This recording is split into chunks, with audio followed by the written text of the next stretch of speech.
You are now listening to the Sheep Dip podcast at the Old Family Sheep Dip.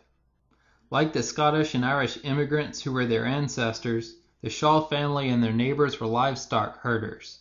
From 1906 to 1958, the Shaw Homestead operated as an open-range sheep station.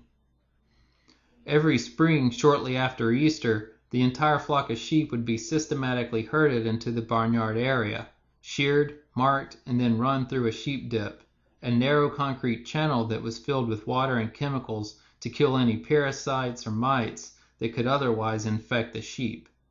The shearing was exhausting, a dawn-to-dusk activity for several weeks at a time, and would require neighbors and friends to pitch in for the duration. Other farmers in the surrounding area also brought their sheep to the Shaw farm for the annual dip and shearing. The work was extremely hot, and before electricity made automatic shears possible, was hard on the hands.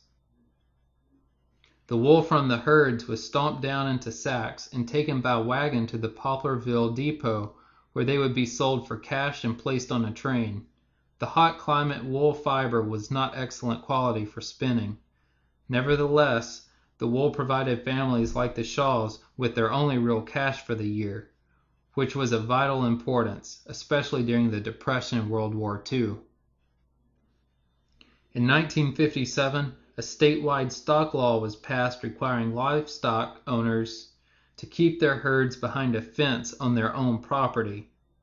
This would also keep the animals off the roads, as automobiles became increasingly common.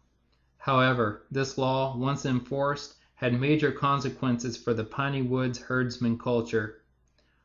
Herds and flocks were separated from neighbors' herds and fenced off, and smaller property owners, often with only 40 or 80 acres to their names, were not able to support the enormous herds they had previously raised. Aside from the clear cut of the virgin longleaf pine, the passing of the stock laws stands as the event with the biggest impact on the function and culture of this rural landscape and its farmers. Nevertheless, several local landowners still raise heritage sheep today.